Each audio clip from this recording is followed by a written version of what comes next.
Welcome back on the road, my dudes. Happy you're back. Today it's gonna be the first themed episode in that sense. And it's a topic that's near and dear to my heart. You might already have realized that I'm something of a nerd myself. And besides Lord of the Rings and a lot of fantasy stuff, one big nerd topic in the last years for me has been anime. I became a massive anime fan, and that's what I want to talk about today. Like my anime journey, talking about some of my favorites, and kind of just letting it roll. So, as like most guys, especially of my generation in Germany, like I grew up on some of the big three. Like Bleach wasn't as popular, especially it didn't play on TV in Germany. So for me, like my first experiences with anime, not even knowing what anime was at the time, were like the typical Dragon Ball Z. Digimon was another big thing back then, but also Naruto, One Piece, Detective Conan. With Detective Conan, the wild thing for me was finding out that it's still running. Like, first of all, who the hell is still watching Detective Conan? And second of all, how? What the hell? Like, it's running for so long. I think Detective Conan is one of the anime that even has more episodes than One Piece, and One Piece is known for having a ton of episodes. But for me, it was mostly growing up Dragon Ball Z. Like Dragon Ball Z was the one that I remember my brother and I, as a kid, like waking up early to watch the reruns of the show on like Saturday mornings. It's been amazing. Like, which kid who like grew up at that time never tried to go Super Saiyan? Like, I would lie if I not would try every now and then, be like, still can't go Super Saiyan. Back into anime, and I would say, yeah, it was in 2015, and I was basically just started in the military. It was shortly after basic training, and I was pretty sick, and I was at home for a week, and I started feeling better a little bit, so I went over to my brother who lived nearby, and he was watching an anime at the time, and he was like in episode 5 or something, and it looked really interesting, and the main plot point kind of hooked me, so I was like, okay, let's give it a try. Went back home and started watching it, and I'm sad to admit it now, looking back on it, but the anime that got me back into watching anime was Sword Art Online. Like, it's getting clowned on a lot, and I get why now looking back, because I still had no comparison about how good modern anime can be. But I fucking love Sword Art Online back then. And I still love it for the reason that it got me back into anime. I just loved the premise back then, because it was something that, with like real people in normal series, you never got premises like these, how you can get it in anime, just because it would be fairly ridiculous. But the whole premise of like being stuck in a video game and like dying in the game means dying in real life, it was pretty cool. And I basically watched the full first season in one sitting. It really, like, it hooked me bad, but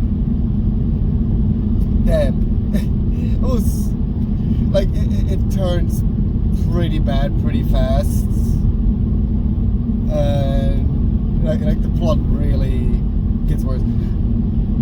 First season, most annoying part, fucking get rid of Huey. It's like rewatching the first season, I actually skipped the Huey episode just because it's so annoying. It's like that's not what you're watching Sword Art Online for.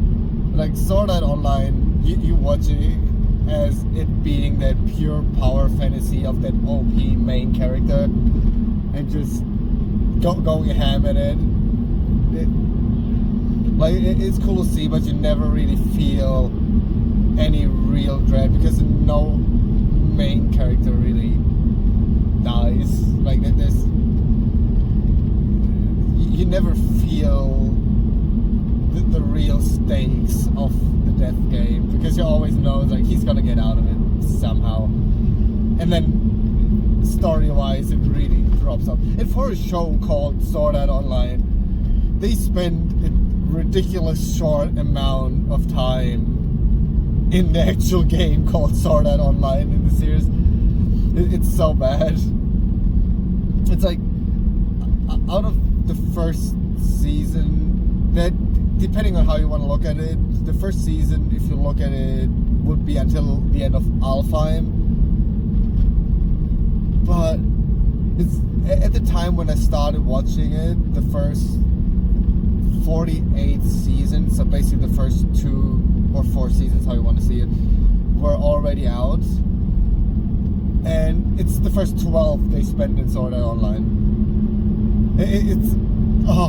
I wish of the time that they actually spent in the game, they would just show more.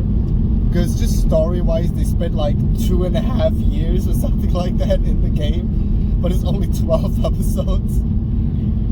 And everything that comes afterwards just drops off story-wise so bad. Like, some of the plot points, like Sword Art Online already also introduced me to some, let's say, anime tropes that are pretty insane from a Western standpoint, but kinda you get so used to it being an anime that you don't even see it as a weird thing until you actually start showing non-anime people more anime, and you're like, oh right, that's a weird thing for most people.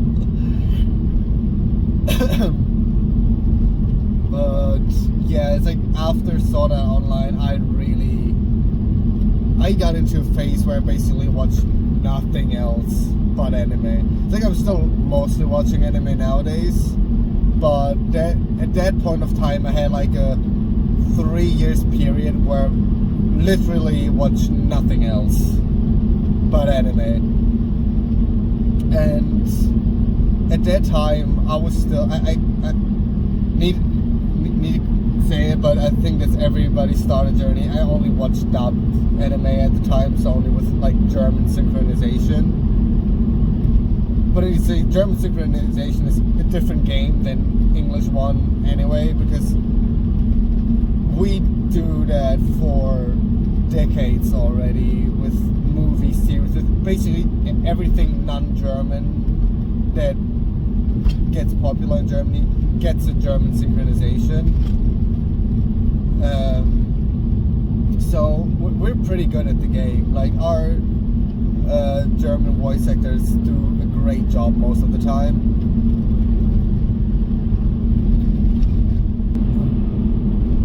And yeah, I've got into a big run just like basically Googling what are like anime that have a German synchronization and just watching all of them.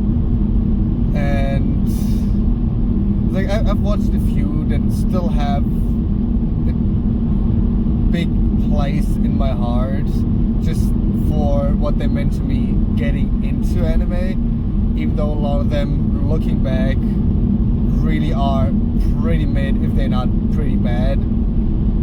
One of them, objectively speaking, isn't a great anime, but I fucking love it. It's Guilty Crown.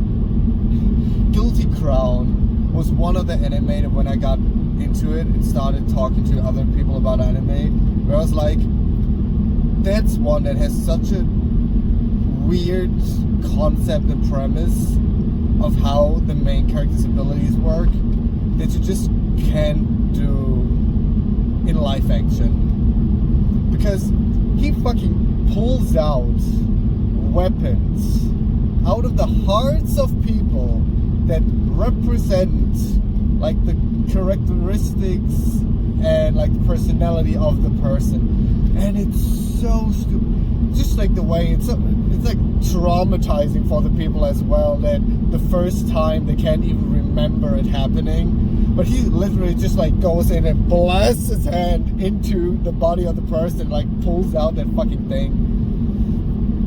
But for me, that story, just like the character development of that whiny character just getting into, like, pushed into that leader role and first going like fully fucked up and then redeeming himself.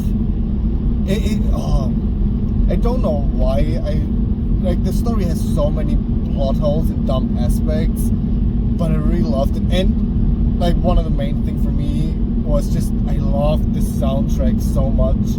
Like, music's playing a bigger role in the story as well, and I just love that soundtrack. It hits so hard, and I'm still listening to it every now and then.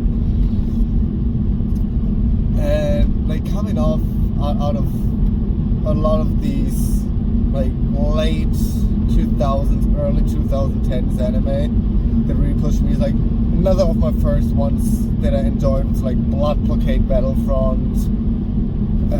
Pretty cool premise as well, with like hell coming on Earth, but kinda just as like having all these demons and stuff more in the sense of a society that works together, kind of like in some stories where you have like alien societies, like these different science fiction like societies come together, having that world where basically New York connects to hell. It's a pretty cool one as well. It gets a pretty weird storyline towards the end too, but it was just like getting into it. I was just like one after the other, after the other, after the other. One as well that really caught me, and it's still one of the best anime. It's Code Geass. Code Geass was one that was so captivating to me because it was one of the first like mastermind ones where it's a lot about, you've got that big brain main character, and it's way more diplomacy in there, even though it still has a lot of fighting. It's one of the great mecha animes of the time, and it just has one of the greatest endings. Like, story-wise, it has a lot of aspects where it's really butchering it, and it's like, could the story be done better in some places? Yeah, absolutely. But overall, it's just a great story. It's like the switch into the second season, it's a little bit dumb at first, but they really save it with the ending. The ending is so good that I still nowadays, even though the anime now is over 10 years, I can recommend everyone to watch it. It's not a modern art style anymore by any means, but it's still absolutely worth the watch. But on the topic of like big brain anime, like, sure, every anime fan has watched it, but especially for beginners who still think anime is for children as well, God, the glorious Death Note.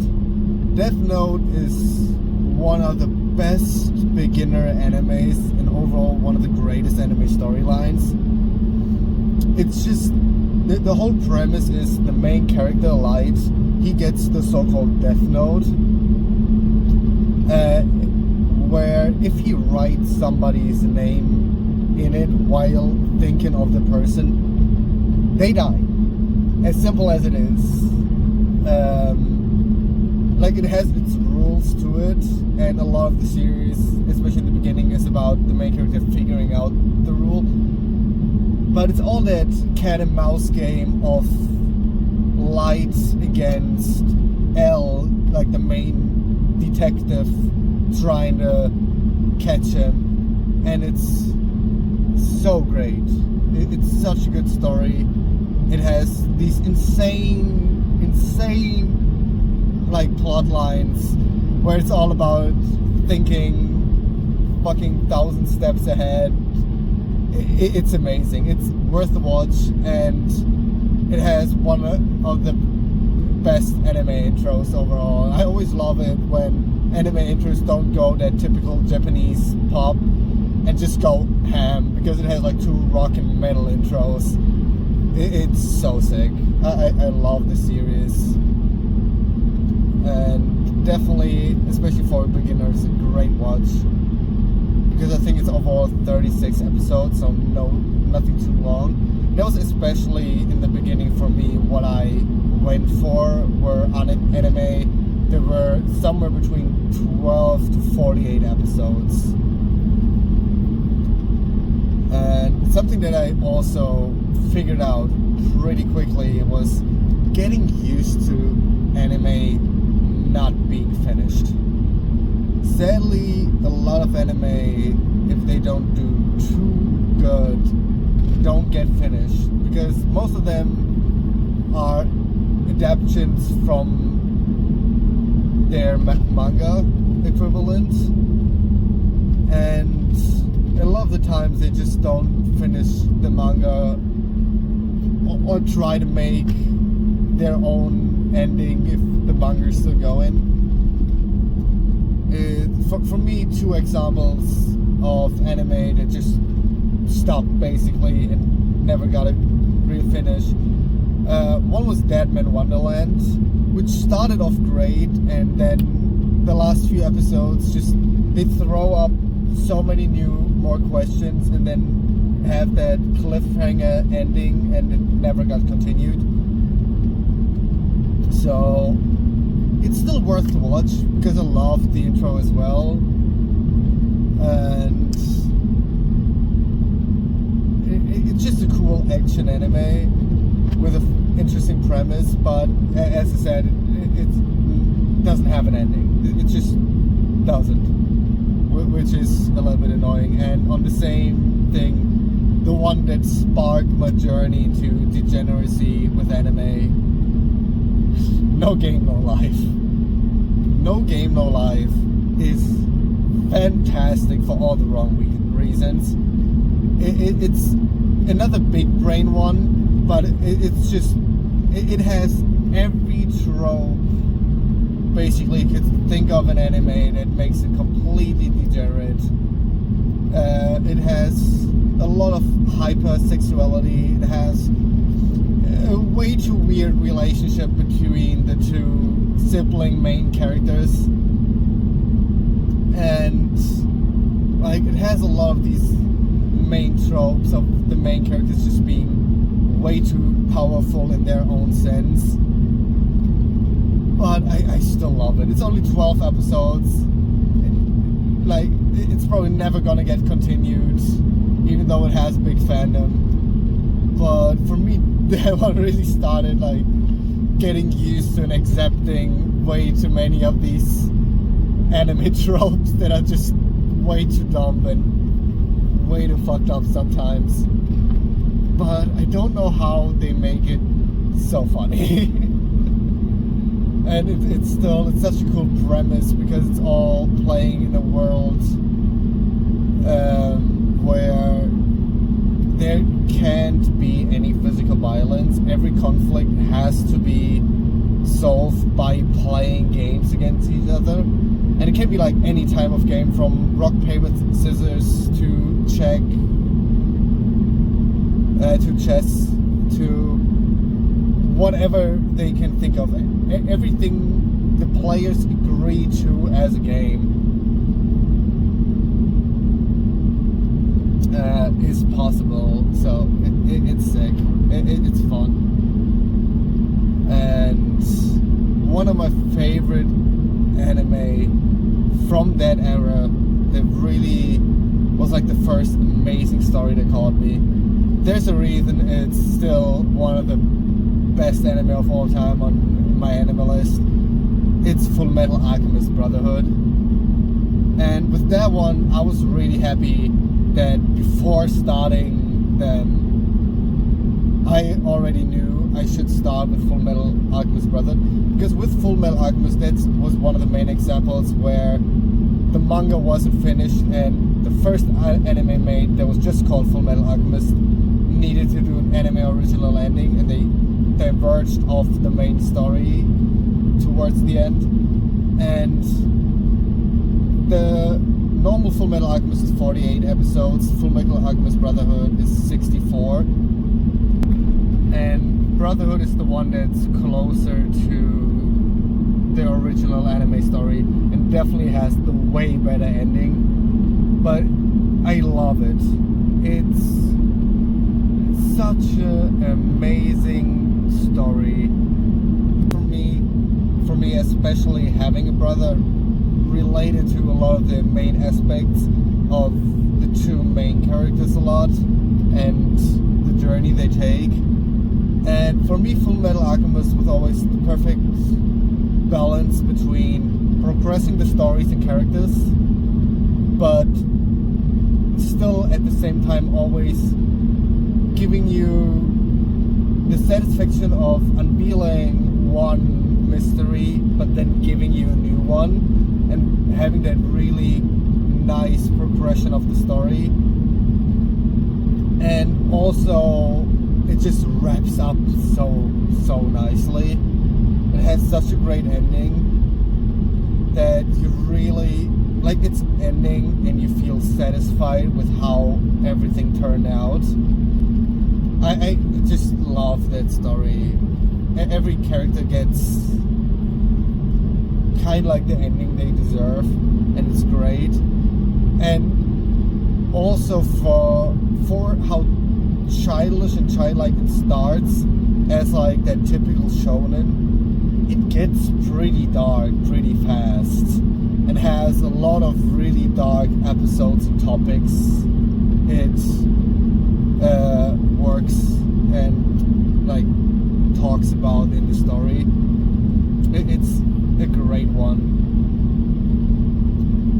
It's still one of my absolute favorite ones. And then I would say we get into one of the, I would say, modern classics where I could actually witness it wrapping up and witness it rise to the glory it is at now. It's Attack on Titan. Because when I started my anime journey, only the first season of Attack on Titan was out, and it was already hyped. And I thought that way more of it was supposed to be already out when I started it, for the hype that I already saw it getting. And I really enjoyed the first episode. That anime hooks you fast, just by the sheer despair and brutality the story immediately throws at you, of just humanity being stuck in the walls. It's not a lot of them is left, and we've got these titans lingering outside of the wall who do nothing, whose sole purpose is just being these killing machines you can't really do shit against. And it starts off amazing, and now looking back at the beginning of the show especially, the sheer crazy amount of foreshadowing of how insane the story is going to turn to is amazing. Like, that's one of the shows, even after an ending, it's so worth it to rewatch it, just of all the crazy new perspectives you get about it. That's definitely a modern masterpiece. it has some of the greatest pieces of storytelling, plot twists in storytelling overall. It's like, I don't want to spoil too much, but in the second season it has one of the greatest reveals in storytelling ever. Like ever. It's so, without any build up to it, or not crazy build up to it, that it's just insane when it hits. Because it's just like, that didn't happen right now. It's like, oh my god, what's going on? And then, especially when like the first main reveal story-wise happens at the ending of the third season. Like, it's not the first reveal, but it's like the biggest reveal. It's what you're working towards in the first 3 seasons, and it's insane. Like, it is foreshadowed really nicely throughout the whole series point, and it still hits like crazy. And following that story, basically weekly from season 2 on, was such a crazy experience and so cool. Even though I need to say, if one thing killed the hype towards the end, towards the ending, it was the release schedule. So for everybody starting it now and having everything already out, you're lucky that everything's out now. Watching it in one go, it's so great. But with the release schedule, they really stretched it out. So I just couldn't wait anymore back then until it finally finishes. So Attack on Titan actually was the first one that got me to read the manga, because I just couldn't wait anymore. And I think the ending was a little bit controversial back then already. Even the anime ending with like the slight changes they've made. But I actually liked the ending back then. It made sense for how the story developed and how the whole world in there was basically explained to be. It is a realistic ending, I think. There's a few parts about the ending that even I didn't like that much, but the overall conclusion definitely made sense to me. And I love Attack on Titan. And that definitely is like a modern masterpiece.